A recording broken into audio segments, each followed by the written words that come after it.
Jonathan Niziol, welcome to the show. How are you today? I'm doing great, Elliot. How are you? I am really, really well. Thank you for asking. I'm excited to get into your story today, get to know a little bit more about you. But for those who might not have come across your name before, who is Jonathan Niziol and what is it that you do? So who is? That's a good question. I'm still trying to figure that out, like everybody else. But I am an international model. I'm a real estate investor, and I'm a certified personal trainer. I've been modeling for about 14 years. The real estate's newer. Actually, I started with the real estate during COVID here in Texas because I had the opportunity, and that's kind of a story in itself. And then I've been a certified trainer for about 13 years, and I've kind of put that on the back burner a little bit. Just recently, I still have a very immense passion and love for fitness, but I'm dedicating a lot more time to bringing my story out here and doing stuff like this. And yeah, so, and I am originally from Canada, born and raised up north. And then 4 years ago, I moved to Texas. And that's where I am coming to you from right now, North Fort Worth, Texas. So it's right next to Dallas, kind of in the suburbs. But yeah, that's the quick version, the Coles notes. Yeah, when I was reading through your description and getting an idea of your story, there are many different points in your life where there are different things going on essentially, and there's a lot of different turning points, a lot of changes to your story as well. I want to go back to teenage Jonathan. What did teenage Jonathan look like?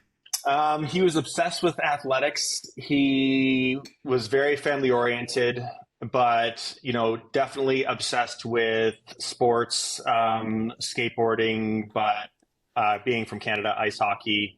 I grew up on skates. Uh-huh. I still Yeah. play. I still play hockey. I usually have 4 games a week. This weekend I'm playing a tournament. I have 6 games this week. Damn. Yeah, so it keeps me busy.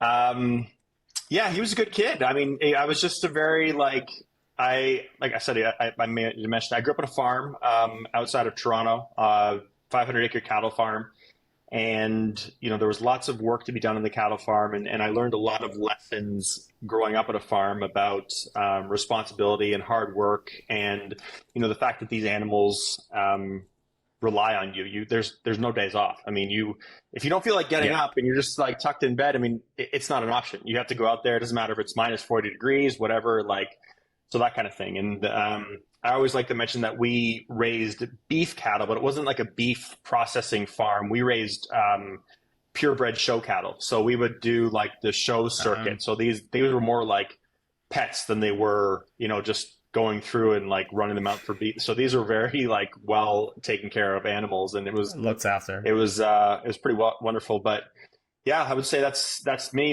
Very much sports oriented. Lacrosse was also a really big part of my life. I became a professional lacrosse player.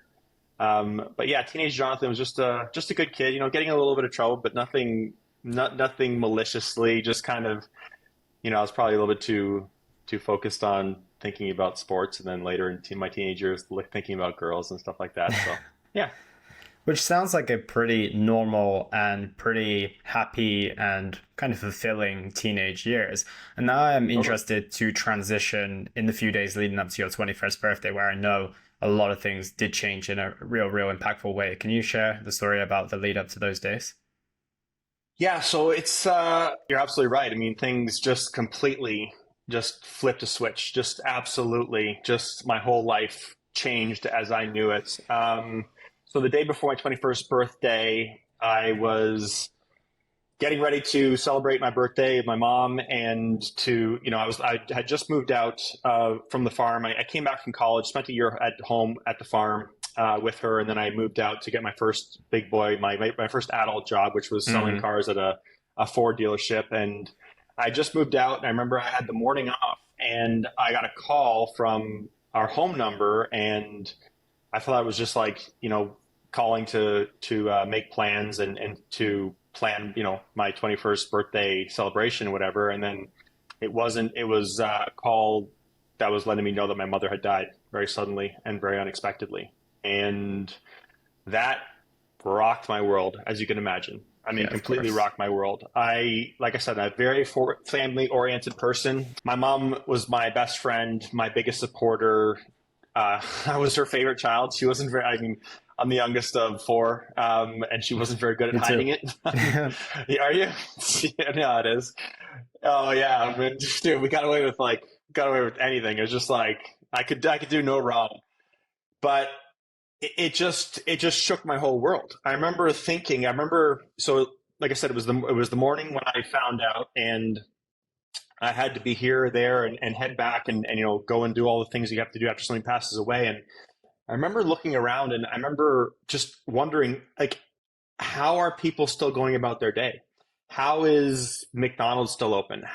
Like, why isn't this all just shut down? Like, my life as I know it is completely like, well, I thought it was over at the time, but my life you know what I'm saying? And that led me to later on in life to realize that like these things happen to people and you never know what people have gone through or are going through as they go through their days. And that's why I think it's really important to treat people with the utmost respect and to really like lead with that. I don't care if it's the person who's delivering your DoorDash or no sponsors, or if it's your whoever you work with or whatever, your parents. I think everybody deserves that utmost respect because you don't know what people are going through. So yeah, that completely rocked my world. I mean, as you can imagine, it was such a formative time in my life. I was just kind of transitioning into adulthood. I mean, I thought I had it all figured out. 20 years later, I realized how little I knew back then, and I'm still trying to learn now, obviously. But it just completely changed my life, and yeah, I guess it all just started. Things just started from there. It just kind of started to spiral from there, and there were ups and downs, and yeah, that's that moment in particular though, that the 21st birthday, that happening, and then I guess I can just keep going on with soon after that I was diagnosed with having severe anxiety, clinical depression, self-harm, panic disorder, and suicidal thoughts. And 20 years ago it wasn't talked about as much as it is today, and I love how it's being talked about a lot more now because I didn't know what anxiety was. Like I was lucky enough to have grown up in the time period that I did and to have the life that I did where I didn't know what it was. I didn't. So I thought I was going crazy. I didn't know what depression was. I didn't know anything of those things and slowly learned how to educate myself on it. But my first reaction was I was drinking college and I like to have a good time, like to party, and like I could keep it in check, but I noticed that like my problems went away, if I had like, 10, 15 beers at a time. Mm. And so Well, I they didn't go just, away, but at least you forgot about them during that moment, right? exactly, exactly. It's like, it's the perception of it's going away, but it's just this short distraction of that period. So I leaned really hard into that. And when I say really hard, then I became a non-functioning alcoholic. I became a professional lacrosse player first, which, was an achievement that always wanted to achieve. But then it just became too much. And I was, trying to play lacrosse. Lacrosse didn't pay that well. So I still had a full-time job. I was working for my father. He owns an architecture design firm as well. So I was working for him there, and I was a drunk. I was an alcoholic. I was not functioning for probably about 3.5 years of it. I was really just, checked out, just trying to numb myself, I guess, comfortably numb myself as much as possible. And that's the path that I didn't choose, but that's the path that I was going down, and I had gone down. So yeah, I mean, looking back, hindsight's 2020. We all know that. Like it was that, and then I got really lucky because I got very sick at the age of 25 with a severe case of acute pancreatitis, and that's inflammation of the pancreas, and that was brought on by drinking. And I got a very severe case of it, to the point where my doctors who were working on my case told me that, like, after I'd been in the hospital for a month, I had to have 5 blood transfusions. I lost 60 pounds, 40 pounds in the first 2 weeks, and I almost died twice.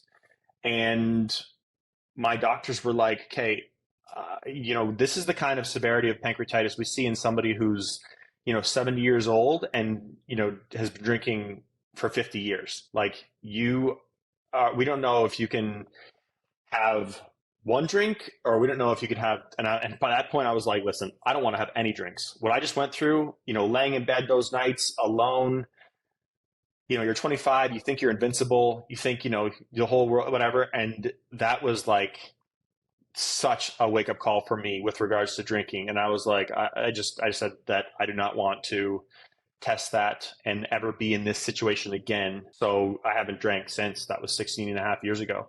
Wow. So that And was I the guess, 4 years, I was going to say, after your mom passed away on your 21st birthday. And then 4 years later, after a lot of reckless drinking, a lot of drinking in excess, that was what that led you to within that time frame. yep, exactly. Exactly. There was a couple years where I was kind of keeping it together, or maybe Mm. like a year and a half where I was kind of keeping it together. And then some more family stuff happened. And then it just went off the rails. And that's why I say it was about 3.5 to 4 year period of that led me to when I was at 25. And it's what I needed. Yeah, so you said that obviously hindsight is 2020, and looking back now, what would you have said to 21-year-old Jonathan or 22-year-old Jonathan who was going through all of that? What do you think that you needed to hear at that time to help your life go into a more positive trajectory, right? You're a professional lacrosse player. That career obviously didn't pay super well, but it was probably very meaningful and fulfilling as well. It was the goal for you too. What would you have said Definitely. to 21-year-old Jonathan, and maybe someone who's in your position right now, who's 21 years old, have dealt with some trauma in their life and are leaning on alcohol in an excessive way? What are your words to them? So the first thing I would say, that's a great question, actually. And the first thing I would say, I thought about this a lot, is short-term distractions are not the answer. Short-term distractions, and there's so many different ones, and we'll get into this as we talk about it more and more. But short-term distractions are exactly that. They are a short-term distraction, and then when you come out of that, when you sober up or whatever it is, things are just the same way they were, or worse. And I needed to, and that's the thing we talked about before with it not being being talked about mental health wise. I had to educate myself on what was going on, and that was a big Mm. thing. And understanding and educating myself on like what is actually going on right now, because I didn't know what was going on right now and know how to deal with those feelings. And I would say that therapy is a very powerful and very useful tool, because at Mm. that time I had the mentality, and I had it for the next 15 years. I had the mentality of therapies for wimps. I'm not going to sit there and pay somebody to judge me for the things that I've done. I'm not a loser. All these things that I had in my head about therapy. And I was like, I'll just figure it out. I'll just figure it out. And I went to a therapist around that time, but I wasn't in the right headspace for it. I don't know. Sure. I remember we had like 4 or 5 sessions because everybody around me is like, hey, maybe you should go talk to somebody. And I was like, fine. Like I finally relented. I was like, fine, I'll go talk to somebody. And I just wasn't right in the right headspace for it. We didn't connect as well. I wasn't emotionally mature enough to be able to accept and understand the things that they were talking about and the feedback they were giving me to me. So yeah, those would be the big things, are like, learn what you're dealing with. Don't take the easy road of the distractions, because I did, and use my story as that's one thing. That's one reason I want to tell my story, is like, for, like you said, for people who might be going through something similar, or as a cautionary tale, like, don't do this. Like, stay away from this avenue. Like, by all means. I mean, I've got some cool stories along the way, but for the most part, don't do that. And then therapy is a very powerful tool, and talking about it. And that's another reason why I want to do it now and talk about it now, is because I continue to open and continue the conversation. Yeah, and I have a lot of empathy for your situation, full stop, that you experienced when you were younger, but mainly due to the generation that you lived it through, right? 2003 was 20 years ago. And I cast my mind back to maybe 10 years ago, and it's not being spoken about then, let alone 10 years prior. It's still like, if you look at some series, especially when you watch like an older series, like they really, really make out, psychology and being in a psychologist chair or a therapist chair to be a bit of a joke, to be something that quote unquote crazy people Totally. do. So, and that's, only if you cast your mind back, between 6 and 10 years ago. So adding another 10 years onto that and asking a 21-year-old boy to go and talk about his problems, like it's almost, yeah, it's not even heard of at that stage, right? It's really not even heard It's of that not. much right now, let alone 20 years ago as well. So yeah, it's challenging for the fact that you lived through it during that generation as well. Do you think you would have responded differently if that, obviously we don't want it to happen today, but had you been living in this generation, you were born 20 years later, do you think it would have been a different outcome? Yes and no. I think it would. I think it would have because of hearing the conversations and like you said, it being talked about more and understanding Mm, more so. But I also think that there is a part of my personality that would have still taken me down that path to some sure. extent. Say like a 20-year-old Jonathan in this day and age who drinks and stuff. I still think that I have a gene or something that's an addictive gene that would have taken me down that path. Probably not as severely, but I think to some extent it would have. But like you said, I would have been a lot more open to seeing therapists, going to therapy, like, and knowing what I was dealing with because I would have heard about it. I would have heard Yeah. about it a lot more. You hear the words anxiety, you hear the words of depression, you hear those things talked about a lot more. It wasn't a thing back then. Like it was not even No. like you said, it wasn't a thing. And if it was a thing, then it was usually like you said, it's like a punchline of a joke in a sitcom or something, or like Exactly. something, or like whatever. That's it. And at that stage in your life, you probably have never really, maybe you didn't even know anyone who had been to therapy or had been to a psychologist, right? Barely, Whereas no. now, I don't know what the life is like of a late teenage boy or someone in their early 20s, but I imagine they have friends in their class who have experienced that, or their parents have, or a family member has, just due to the sheer amount of people that I speak to, in my client base who have seen therapists now. Like I know that they have kids, right? So they know that, hopefully I would like to think that their kids would know that. So, at Definitely. least you would have someone to share those experiences with. You would feel like less judged as well. It might, like you said, feel more normal. But as we always look back, it's like we weren't born in that time, so we just got to accept the cards that we were dealt. And with that being said, I want to transition into those next years of your life. You go through that real profound physical situation at the age of 25. What do the next 5 years of your life look at like as you progress towards your 30s? Do you turn your life around at that stage? You mentioned you haven't drank since then, so that's a pretty big step. Yeah, I appreciate that. So yeah, I had this fall will be 17 years sober from alcohol. So I go back to playing lacrosse now, healthy, sober. I have the best season of my life. I'm just playing Oh well. like better than I've ever played. And then I had a career-ending knee injury where I tore a bunch of ligaments in my knee, and I Oh man. was 26 at the time, and I was playing indoor lacrosse, which is a much more physical sport than maybe some people are familiar with field lacrosse or not at all. But it's a very physical sport, very much more like hockey. Fighting is allowed, that kind of stuff. So I was, going to work with black eyes and stitches. I still have, some scars hidden under my facial hair and stuff. So I was like, okay, maybe this is my sign that it's time to call it a career. Like I went to college, played lacrosse. I made it to the pros. I achieved that. Maybe it's time to set that aside. And then I got back, I got into shape, and I really started to appreciate fitness. Like I said, laying there in the hospital bed and realizing that you're not invincible is a Hmm. big wake up call. And when I got out of the hospital, next time I went to Subway, maybe instead of getting meatball with triple cheese, I on white bread, I got turkey with no cheese. And I slowly started to learn about fitness and to make that a priority. So having been in a better Yeah. shape, my mom actually was a model in the late 70s and early 80s, and I thought I would try some modeling. So at 26, I found like the top four, I believe, agencies in Toronto, went down for some open castings, got some contract offers, and signed my first modeling contract almost a year to the date. I think it's like Oh 14 well. months after I got out of the hospital from the year prior. So it was a very interesting year for me. So I start modeling and I start working out and stuff, but then that addictive part of my psyche kicks in where it's like, okay, and my dad always says this is my greatest asset, and my worst asset is when I do Hmm. something, I do it to the nth degree. If I'm gonna skateboard, I want to be a professional skateboarder. I didn't become a professional skateboarder, but I put that much time into it. And sports, I want to become a professional. Drinking put myself into the hospital for, on my deathbed. And then fitness, then I started to work out obsessively. And I figured like, well, I mean, I'm working out, I'm doing a good thing. But then, learning that, it took me a while to learn that line of what's necessary and doing the right thing, and then going too far and being obsessive about it. So that took a long time to figure out that as well, because it was also my release. It was kind of meditative. It was, really important to me to get in there. And obviously I saw the changes in my body, and the changes is not just aesthetically, the way I felt, I felt better. I felt stronger. I felt healthier. I felt, all those things. And then I started traveling for modeling. My first stop was Cape Town, South Africa, which was fantastic.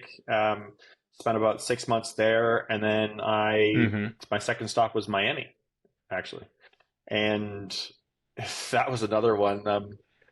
So I guess you could compartmentalize so that like post drinking, and then to my traveling time in modeling, like so that just kind of was its own little compartment. That time period, Right. Yeah. So because something else happened when I got to Miami. I got to Miami and I'd been there for 2 days, and I was sent on a casting. And I remember I still hadn't gotten a place to live yet. I had just gotten home from Cape Town 2 weeks earlier, and then I drove from Toronto all the way down to Miami. Super long drive, but it was fun. And I went to this casting at night, and my agent said to me, "This guy's a bit of a creep, but if he likes you, he'll book you a lot. And he wants to go see you. He's a swimwear and underwear designer, and you're going to go to his house at like 8 o'clock at night and whatever." And I was like, okay, and you have to understand too, the modeling scene and the world, as we've learned before the Me Too movement, was a very different place. It was a very different place. So especially with modeling though, because it's so body oriented, it's not unusual to walk into a room with a stranger for a casting and just take your clothes off down to your underwear. I mean, that's just, you're there to whatever, to do a casting for an underwear shoot or whatever. So I was doing this casting, and I was at his place and doing some changes and in and out of the bathroom and stuff like that. And long story short, he basically just caught me off guard, pulled down my pants, and started to sexually assault me, started to fondle me, and before I even knew it. And I just, I froze, first of all, because 2 years earlier, I'm fighting guys, 6'4", 230 pounds on the lacrosse, thing. I had no problem, but this is just I didn't. And then finally I kind of I was like, do not touch me. I pushed him away. Do not touch me. Changed, stormed out. Maybe I tried on one more pair. I don't know. I was in such a. I think my mind's blocked a lot of it out, because I don't remember the guy. I don't remember his name. If he walked right by me today, I couldn't tell you what he is. I think my mind's just blocked that out. So that happened, and I was already starting to deal with a case of body dysmorphia, because I noticed when I got to South Africa, I was much larger. I saw all these guys on the cover of Men's Health and stuff like that, and all these other models. And I'm like, sweet, I got to keep working out like a professional athlete. So I was, pressing the heaviest dumbbells and all that kind of stuff, and carrying a lot of muscle. And then I get next to these guys, and I'm like, twice their size, or like 40 pounds heavier than them. And that's a very tough thing about modeling is, comparison is the thief of joy, but you look at the other people around you and you see them booking this or that, and you're like, why not me? Like, I spend twice as much time in the gym. Why not me? Maybe I need to be more like this person, or maybe more like that person. And I was starting to have those feelings, and I basically decided that I was going to lose all the muscle, just work on getting really lean, just running and abs only. I quit lifting weights, and I would just run, miles and miles at a time, like 6 miles a day, 6 to 10 miles a day, and then do abs. But I still had these feelings, and now this new feeling of trauma that I wasn't dealing with, and I was just pushing this off to the Mm-hmm. side, which then led to about 2 weeks later, I started my 8 year long battle with an eating disorder. And I always tell people I was I guess it's, I don't know if it's even a term or whatever, but I say I was a functioning bulimic because Mm. I would eat my, my proper healthy meals throughout the day and not bring them up or whatever, not purge them. But it's when I started feeling my feelings and when I wasn't at the gym and I wasn't working and I wasn't doing whatever and I was alone. And that time is where I needed something to boost my serotonin, or I think serotonin. Is that the happy one? Yes, boost my serotonin. Yep. So I would just go get, $100 worth of junk food and just sit there and eat and just eat and eat and then regret it and then, just purge it up. And that continued on for, like I said, for a better part of 8 years. But I was always very, you know, uh, like I said, very regimented about eating my meals properly, taking my vitamins properly, making sure that I was getting my nutrients in. But then I was had that dark secret, which was, this is my release. And all of my addictions, for the most part, have always been very insular. I wasn't like a Mm. hey, let's go out and party kind of guy. Like I was like I'm gonna go home and drink 30 beers by myself. Like that kind of guy. Gotcha. Like I'm gonna go home and like get a bunch of junk food and do this. Like it's all very much that kind of thing. And then I learned later on it was feeling your feelings, having to deal with being alone with yourself and feel your feelings. So yeah, that went on for quite a while. Kept traveling. Went to New York next. And also too, like when you're in these situations and you're in these big markets, and especially back then, you're like, I'm in Miami. Like this is the big time. Mm-hmm. So you don't want to ruffle feathers. I didn't even think to tell anybody that had happened. First of all, because I was embarrassed, ashamed, disappointed, mad. I mean, I was all those things. But Yeah, of course. but also because I didn't want to get blacklisted and not get work because that was happening as well. So just talked that down. Went to Miami, or sorry, from New York, I went to Miami. Sorry, other way around. From Miami, I went to New York and spent my first summer in New York and was still going through the same things, working out too much, binging and purging, and then I went to London, actually, London, England, right after New York Fashion Week, and everything was great. I mean, as far as great goes, everything looked great on the outside. I was really starting to look Yeah. very, I think, like for my skeletal structure, I was really starting to like see the effects of just running, doing cardio, and then being bulimic. Like I just got to a very unhealthy shape for myself, and that's another reason why I want to tell my story too. Like kind of a bit of an aside is like people don't realize that like men have eating disorders too.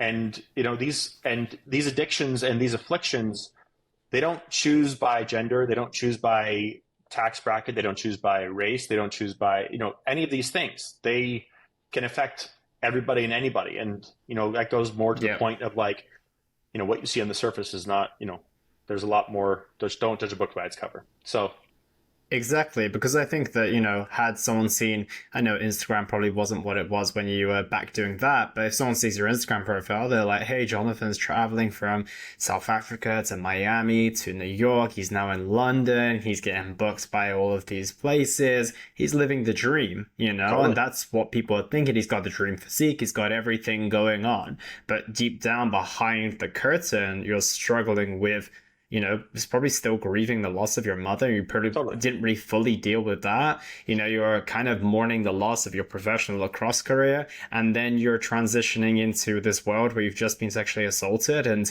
it's, enormous to think of, like you said at the very beginning, it's like what other people are going through that you just don't see when you just make that assumption. Yeah. And that's why I think, like you said, everyone, doesn't matter who they are, deserves, that baseline of respect and compassion because you really don't know what's going on behind the curtain. So I think it's an important point to make. It's very true, and that's exactly why like I want to do what I do because at a lot of times I'm just a regular guy like everybody else, obviously just trying to live my life and I'm trying to just do the best that I can to be a good person, to learn every day and to treat people with respect. But a lot of times people do see like, oh, there's Jonathan, there's the guy who's the international model and whatever. And it's like exactly like you said, and like we said, it's just what you see on the outside is not reflective of what's happened on the inside. And to open up about these things, it's very still it's uncomfortable, but I think it's necessary. I think it's part of why I've gone through these Hmm. things. So anyway, that was kind of an aside. But so I get to London and things are good. You know, work's going great. It's fall in London, so the weather's crap, but like it's whatever. At Like least, the most of the year. yeah, exactly. I was living in Chelsea with a lady who was I was like set up through the agency. She would rent out her a room to a model. She was a wonderful lady. You know, it was great, and work was going great. And then all of a sudden, the phone stopped ringing, and just it got So I just would go to the gym. I'd work out for 2 or 3 hours. I'd go to Marks and Spencer's or whatever, and I'd get a bunch of food. I'd go back. She'd be out for the day. I would eat a bunch of bad food. I would do my thing, and that was the cycle for like 18 days, and I was just like miserable. So a buddy of mine from Toronto as well. We had actually met in London, but he was from just so happened that he was from Toronto. He's like, let's go to Amsterdam for the weekend.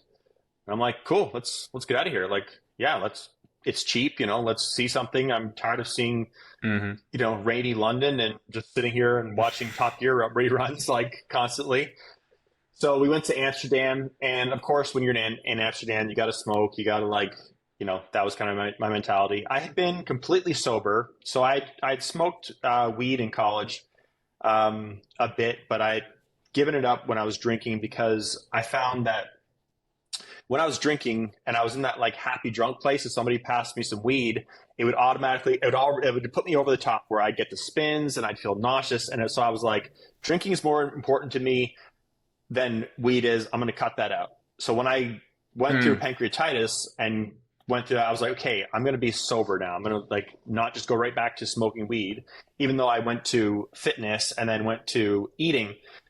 But I was in Amsterdam, when in Amsterdam, I remember sitting there in the coffee shop and, smoking a little bit. And that was, we were there for the weekend and just walked around and got lost and, went from coffee shop to coffee shop and just had a pretty tame time, I guess, as far as Amsterdam goes, just getting high and eating some food and stuff and just kind of walking around in the rain. And it was a fun, but that sparked my addictive personality. And I spent the next, gosh, I don't know. I guess it must have been another 8 years of trying to quit smoking weed. Because as soon as I got back to London, I was like, oh, that felt good. I want to do that more. Mm. Like that's how my mind works with the addictive like personality and addictive mindset. It's like my mind says, "Oh, that felt good." It's like, "Oh, I want to do that. I want to do that a lot, and I want to do that like Yeah. more than I want to do the things that I should be doing. Like I want to do that." So I got back to New York, and all my buddies who I knew that smoked, who I usually would stay away from, I was like going to hang out with them, and then I would just I decided to move back to Canada, put down roots, start my own fitness business, get a dog, be back around family, be back around my dad. But I now had this weed addiction, and I know people say weed's not addictive, but it is. It absolutely is. And whether your body physically craves it or not, I don't know the science behind it, but I know that it almost ruined me financially. It almost ruined my relationships. It ruined relationships. Almost ruined my family relationships. It took precedent over everything. So yeah, I spent the next number of years dealing with that, and I was always very good. Again, I'd wake up, I'd have all my clients, I'd train them, I'd go to shoots, I would do that, I'd go to the gym, I would do that, and then I come home. And that's when it was like, oh, I'm alone now. Like I need something. So I would just sit there, I'd smoke the rest of the night away. I was smoking, I don't know, just ridiculous amounts, up to like 2 ounces myself a week, just ridiculous amounts. And then I was also taking Adderall because I heard that was a great way to like lean out and get focused and stuff. So I started I was addicted to Adderall as well for a while, and I'd be up on these like if I had like a 3 or 4 day stretch, I would be up for like Elliot, no joke, like I'd be up for 3 or 4 days straight, like just Damn. awake, like just tweaking out in my apartment, just on these binges. And Mm. then I also was doing nitrous, the balloons or whatever. They call it different Yep. things around the world, and that stuff they call it hippie crack because it's like addictive like crack. Thankfully, I've never done crack, and that's one thing I'll give myself credit for. Is I always did. I always tried to stay on the baseline drugs. I mean, Adderall's not really baseline, but stay on the baseline drugs. But I would do them a lot because I knew the moment that I took cocaine or something, for example, I was like, it's over. Like, there's Yeah. no coming back from that. And a good example of that was my fourth drug addiction that I had to work through. And so I was addicted to these over the counter muscle relaxer back pills. And I would get them, and I've been taking them for years. And like I said, they just sold them. They were on the aisle, just regular back pills. And I'd have some back tweaks from working out or from like old lacrosse injuries, and I'd just take a couple and help loosen things up. So I finally got to a place where I hit. People talk about rock bottoms. Like I've had dozens of rock bottoms where Mm. I've flushed. I can't even tell you how many times I've flushed weed down the toilet. I've flushed Adderall down the toilet. I threw all the whippets away. Just saying like this is it. Like I'm done with it. I'm done with it. I'm done with it. Like I have to be. Yeah. And then I'd go back to it. And then I'd be in the mindset where I really don't like the person it's making me. I really am not living the life I should be living. And I would flush it. And I would be like, okay, I've got the strength. I can do this. Flush. And then, those feelings start bubbling up and I'd be like, okay, well, I got to go back and get some more of that. So slowly I had a really bad experience with weed. It was starting to like kind of turn on me. Like it wasn't a happy, fun thing to do anymore. So I finally quit that, thankfully. And I got to a breaking point with the nitrous as well, where I remember I had a shoot. I went to a restaurant supply store. I told them that I owned a bakery, and I got 300 cartridges of nitrous for myself. Oh And well. I sat there and I was like, party. And as I was sitting there, like 300 is a ridiculous amount.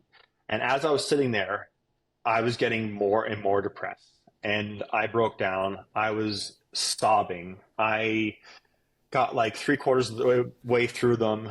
And I was just looking at like everything. I'm like, I can't like look. Is this who I am? Is this what I want to be? Went over the Yeah. garbage disposal, dumped them all, and I said, "That's it. This has to be it. I'm done with it." Threw out the ones that were still unused, everything, threw all like everything away. And I, but I still had these feelings. So I went and I got these back pills, and I noticed if I took like, it says to take up to 12 a day because they had 500 milligrams of methocarbamol, which is the active muscle relaxing ingredient, Hmm. and 200 milligrams of ibuprofen. And I would notice like when I was smoking, if I took like 3 or 4 or 5 of them, then I'd kind of feel a little bit looser. Like I'd be high, but I'd be like, oh, I kind of feel like a little bit like a little extra. So now Uh-huh. having cleaned myself of all these other substances, this was the only thing left. So The final one, the yeah. final one. So I was like, okay, I guess I'm going to lean on this. And I started taking them and I started taking a lot of them. And like I said, it said, don't exceed 12 per day. And no word of a lie, I'm not proud of this. It's the fact of the matter. I was up to, and I was taking 100 pills every single day. I was taking Damn. 50,000 milligrams of methocarbamol and 20,000 milligrams of ibuprofen every single day. I would go in, I'd buy the generic version, which was like $38 and change. I would just dump out like a handful, like 30, swallow them, whatever, next one.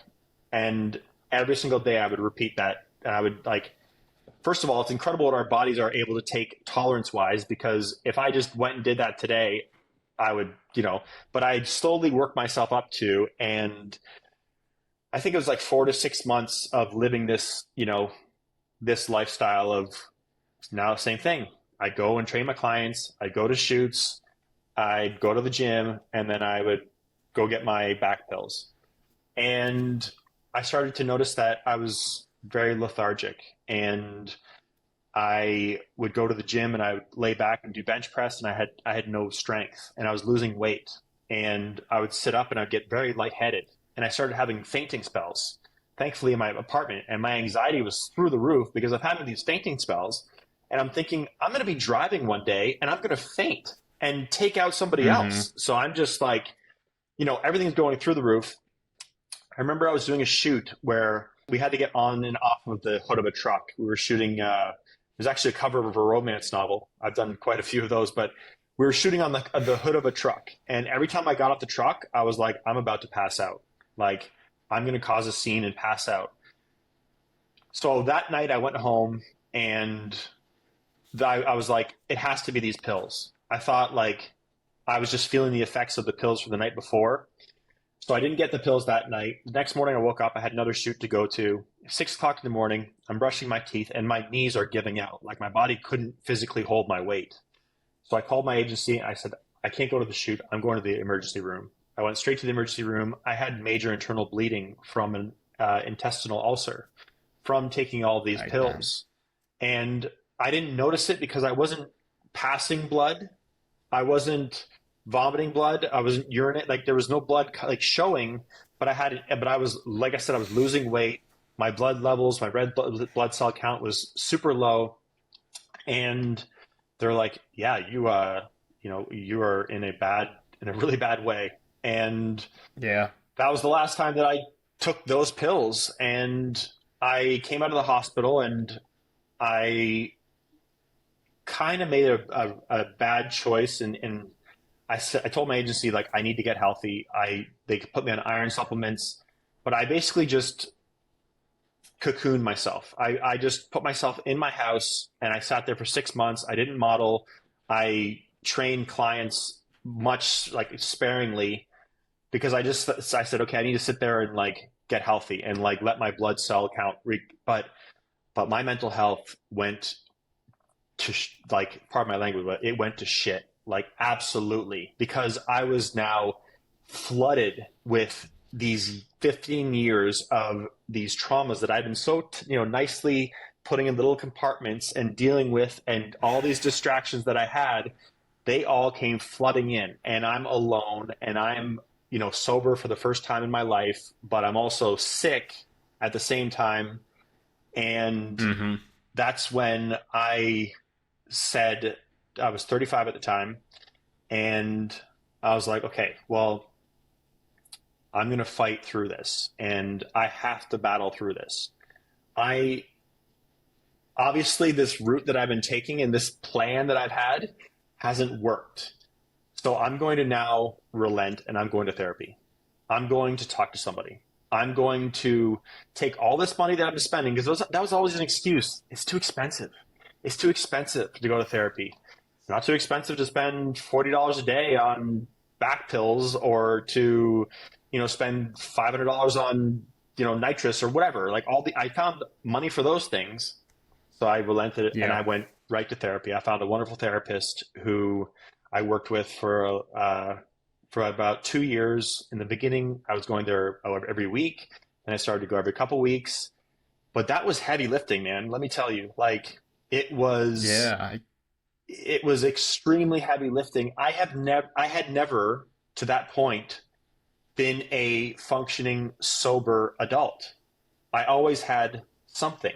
I always had a distraction. Even when I was sober, but I was working out too much, traveling was a distraction. Or, you know, dating or girl, like there was always a distraction. There was always some kind of, so this was the first time at 35 that I had to learn and now deal with all these things that, like I said, I'd been pushing down and just like ignoring for the longest time, and it was extremely hard. But I had great help in the therapist that I work with. She was a wonderful woman. She is a wonderful woman, and I learned slowly how to function and how to be a sober, functioning adult. So Yeah, man. That must have been an enormous, enormous step, and there must have been so much that came up. So, if we were a fly on the wall during that first therapy session, what did it look like? Did you just kind of explode with everything? Did it take a little bit of time to kind of bring things out? What did that look like? Massive anxiety, massive Mm, anxiety, because I'm going to a therapist for the first time. I'm like, she was wonderful in that she let me lead the conversation, but so I just started to talk and slowly became more comfortable. And it's incredible. Like, I see a therapist now just more as like a check-in. Like, that was a necessity, and we worked through some really hard stuff together, and it was, but I recently started going back to a therapist about, I'd say 8 months ago, because I was, how we make fitness a priority in our life. We go to the gym, mm, we eat, whatever it is we do, we stretch, we do whatever it is, yoga, whatever your thing is, you make your physical fitness a priority. And I was just like, I need to make my mental health a priority. And now yeah. I found somebody here in Texas that I go to like every 6 months, 6 weeks or so, just a check in, just like it's nice to have somebody to share these things with. But yeah, that beginning part was, so I'll tell you a funny story. It's a little bit embarrassing, but this is me learning the mindset. So I started going back to the gym. The gym was always my happy place, was always my sanctuary. It was the place where I felt most like at peace. But because of going there when I was taking these pills, it became a place of anxiety because I wasn't as Yeah. strong as I was. I didn't have my balance. Like, I was just like, so I had to battle back to going to the gym, and that was a hard thing to do. But I said, I'm going to do this. I'm absolutely going to, go back to the gym. So I'd go to the gym, and then I'd come back and I'd go to the grocery store and I'd get some, whatever the soup of the day was, and I'd get some sushi. And that would kind of be like, that's what I would do. And I found myself, and I'm going to, I'm getting back into it, and I'm starting to get back into a better routine. And I notice I want to go get some sushi and I want to get some soup. And I went back to my therapist and I'm like, am I addicted to soup and sushi? Because I find myself compelled to go. But that's just, I didn't know the difference between a routine and addiction, because that's what my mindset was towards, like, okay, I'm done my day now. And now it's time to go get my substance, or now it's time to go get my, and she's like, no, Jonathan, that's just routine. It's okay to like have a routine like that. But that's the truth. Like I said, it's kind of embarrassing, but it's the reality of like what I had to learn. And Yeah, so and you had no example of the difference between the two, right? I Like, it didn't. was like, how do I know I'm not leaning on this in an unhealthy way? Because it sounds like you had this incredible level of self awareness that you've always known that there's this addictive trait and quality within you. And it's, very, very normal to say, well, I've had challenges with food before. And, this is always the biggest challenge that I find with eating disorders is like, you can give up all of these different drugs and pills that you're taking, but you can't give up food. You can give up certain types, Definitely. but you can't give up eating food, full stop. And that's the same mechanism that you can, essentially have your eating disorders around. Is like you have to consume something. So it makes sense that you would have had those question marks around something like, okay, I'm feeling compelled to do this. There is like, I feel like kind of my mind's leading me instead of my conscious choice here. But then, like you said, you just got to realize the difference between like just genuine enjoyment and having like a healthy relationship with these things versus an addiction. But unless you really knew the difference, but at that stage, like you mentioned, you had never been kind of fully functioning adult. It's like, how will you possibly even know the difference? Yeah, that's exactly it. I mean, that's exactly it. And I started to have a much healthier relationship with food, because, weed was a big thing too with regards to bulimia, because, you smoke weed and you get the munchies, and, you just want to eat a bunch of food. So that just perpetuated that. So I finally put all that stuff behind me, and I can now proudly say that I'm 6.5 years sober from that, from everything else as well. I found for myself too, I had to stop drinking caffeine because that was a slippery slope for me. Well, I mean, Mm, I quit taking Adderall, but I needed something that would get me pepped up and get me going. And I was drinking over 3,500 milligrams of caffeine a day, because I'd have eight like of the tall monsters. I'd have my pre-workout. I'd have a coffee, and I was like, I just need to cut this out too. And so for as much of my life that I've spent working very hard at altering my state of consciousness, like being messed up or being under the inebriated or being under the influence, I now really cherish and love just not changing that state of consciousness. That I'm state, very yeah. aware of that. I don't, like I said, I don't have any stimulants. I won't take anything or put anything in my body that will change my state of consciousness. And I also know that, like with the Amsterdam story, all it's going to take is that little flip of a switch. So if somebody's like, "Hey, I take these CBD gummies. They're really great for me. They make me loosen up and really relax," and I'm like, I don't think I should mess around with that, because that's a slippery that's a Hmm. slope for me. Because if it feels just a little bit too good, then I can't do that. And I just know that I have hard lines that are set for me, and I know my boundaries, and I just am not willing to compromise them. And like I said, I've worked, I've been sober for a while, and I'm finally living. Uh, I'm not living to my extremes. Like my dad always, like I said before with my father, he said that your greatest asset and your worst asset is your drive, and it can take you to dark places or you can take it to super high places. And he's always like, you have to learn how to live a balanced lifestyle. Balance is the key word, balance. And I can now say that I'm living a healthy, balanced lifestyle where I do work out 6 times a week. I'll go to the gym, and I do play hockey 4 times a week, like we talked about before. But that's a good balance for me because I'm not doing cardio at the gym. Before, like I noticed even 2 years ago, I was going to the gym 7 days a week. I was playing hockey 4 days a week, and I was running 6 miles every day in the 110-degree, 45-degree Celsius Texas heat. And I was like, Hmm. okay, that's the addictive Jonathan. I need to cut the running out because I need to save these knees. And between those two, I'm getting more than enough physical activity.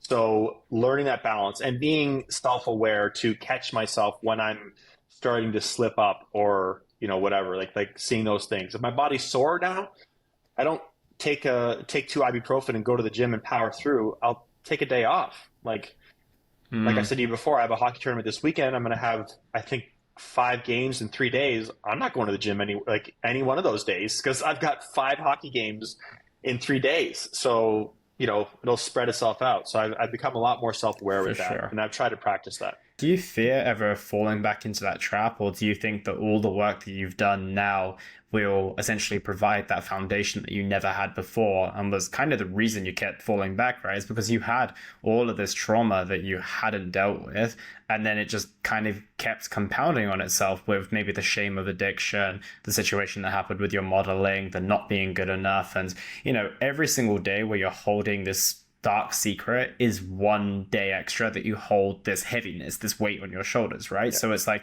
you had all the trauma that you didn't deal with. You probably didn't grieve in the correct, well, it's not really a correct way, but in the way that you needed to for your mom's Yeah. death. And then you had all of these other situations on top. And you've now finally gone through that process of therapy. You're getting those checkpoints. You know your vices. You know the things that will lead you down that slippery slope. But do you still live with that fear that, okay, I've fallen back before, but is it there the potential of it in your eyes essentially happening again? Yeah, that's a great question. And I can honestly say, like, I don't have that fear. I mean, you never know what the future holds, but I know for who I am and who I practice being on a regular basis, I guard my sobriety more than almost anything in my life. I guard my sobriety. Mm. And, I'm, like I said, with regards to accidentally ingesting something that might, trigger that or something, or putting myself in situations where I am around those kinds of things, I'm very conscious of those kinds of things and the people that you hang out with and that kind of stuff. And I don't feel myself compelled to reach for something. Like I'm much better at thinking through and feeling my feelings and dealing with Mm. them. And yeah, I don't think so because, like I said, I'm very very stringent and very like just stable in my sobriety. And my one of my biggest fears is accidentally ingesting alcohol, because like if I go to a restaurant and they have a chicken and wine sauce, I'll be like, ditch the wine sauce, I'll just have Ah, a dry okay. chicken. I don't even want to like test it out. Like there was an instance a couple years after I had pancreatitis where it was Valentine's Day. I was working for my father, and one of the ladies in the office got like an edible arrangement bouquet or whatever. and there were chocolate covered strawberries. I had 4 strawberries, and I almost had to go to the hospital because I had my pancreatic flare up. Turns out there was liqueur in the chocolate on the strawberries. Gotcha. So it was that like sensitive. So I go to hockey, and having beers in the locker room after the game is a big part of it for a lot of people that I play with, guys and girls. And I'm okay with being around it. And they all know that I'm the sober guy, and I just have no desire to at all. Yeah, man. And I think it's because of doing that work, and learning the tools on how to deal with our stresses, and of course, my life is not all sunshine and rainbows. It's like life is life, as it is for all of us. We have our ups and downs, and Yeah.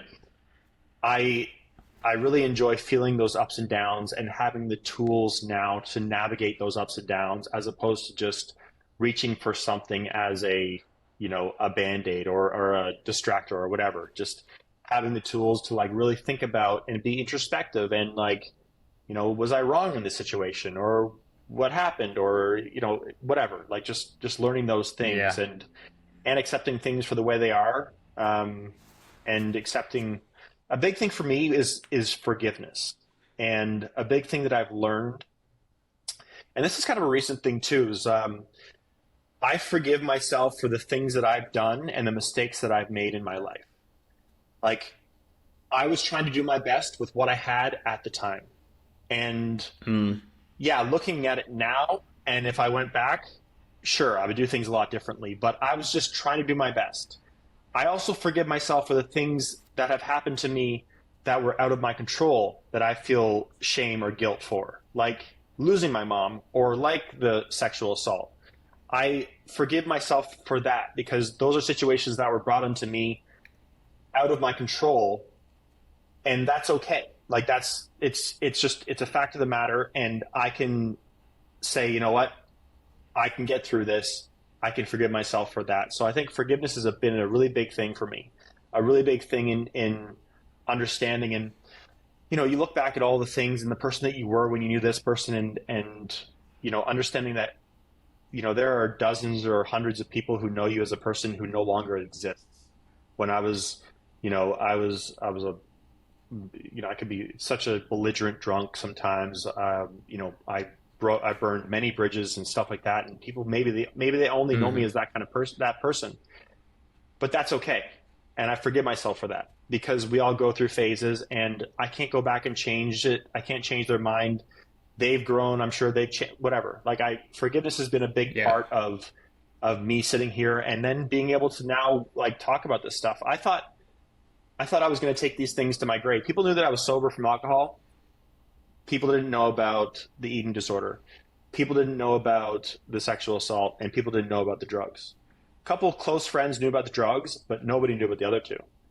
And No, that's huge, man. And do you think one of the big reasons why you're still here after kind of so many brushes with death and with fatality, that it's to share your story and to hopefully give others, that opportunity to speak their truth or go find help? that is absolutely why I'm doing this right now. Is there's also a selfish aspect of me, is I feel better the more that I talk about this. So the more that I can get this off my chest and talk about it, it makes me feel better.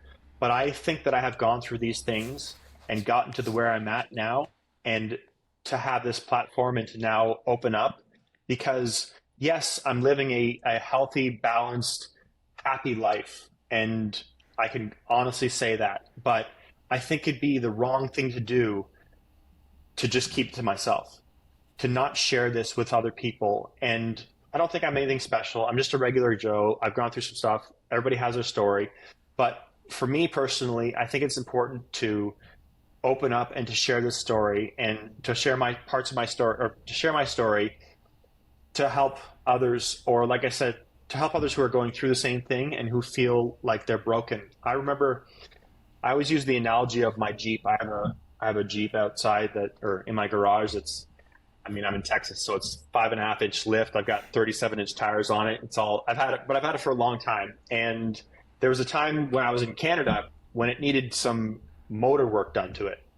But I put my priorities at my addictions and not my getting my vehicle fixed. But on the outside, I kept it sparkled. The tires were always shined. Everything was like every like scratch was touched up. Everything was perfect. On the inside, it was falling apart, and that's how I felt. On the outside, it was like you saw one thing. Yeah, I booked that shoot. Awesome. I'm going to the gym, feeling great, doing this. But on the inside, I felt absolutely broken. I felt like I was never going to be normal again. I thought I would never beat these addictions. I never thought that I would have any semblance of a normal life, whatever that looks like for me. And yeah, that's a big reason. That's absolutely a big reason why I'm doing this now, is because I want to, if I can connect with one person, one single person, and they can hear my story and take something from it, and then, man, that means the absolute world to me. Because I just want to, it sounds corny, I guess, but I just want to make the world a better place and to help other people. And I just, in lowering my veil of especially with my social media and stuff, I just put out and just opening up and being more real. I just want to help other people. And, I know that there are people out there who are going through things, and I want help too. I don't have all the answers. Believe me, I do not have all the answers. I want to learn from people, and I want to connect with this community and these communities, and to learn from people and to bring forward and to continue to grow. And I absolutely think that's a big reason why I've gone through all this, and there's a purpose to what I've been through, and a necessity to drop it into, or just drop the shame and the fear, and to open up. Yeah, I love that, man. And I feel like this conversation today will reach more than one person, and we'll make sure that as many people as possible listen. And if you are listening now and you think that someone that maybe is in a circumstance where you maybe don't know the full details, but you think it could help them, definitely share this episode with them as well. And Jonathan, where is the best place for people to find you if they want to keep up with what you're doing and potentially reach out to you? Where is the best place to connect with you? Yeah, I would love for people to reach out to me. I love getting messages and hearing from people who are going through things, or like I said, sharing things with me. On Instagram, you can find me under my name. It's Jonathan Niziol, Niziol, or as we say it in Canada and the rest of the world, Niziol. My TikTok is the same. I'm just getting going on TikTok. I'm going to start a YouTube channel under the same name, and Facebook as well. It's all the same. It's just my name, Jonathan Niziol. But I'd love to hear from people. I love to connect with people. I'm talking a lot more about this stuff on my own personal Instagrams and stuff like that, and putting out shorter videos of stuff that I've learned or taken away, and just wanting to continue this conversation. So that's the best place to find me. And I really hope that this reaches some people, and I would love to hear from anybody and everybody. Absolutely. We'll make sure it's all in the show notes below. But Jonathan, this has been an amazing conversation. Thank you so much for opening up today and sharing your story. I appreciate it. Thanks, Elliot. I really appreciate you, man.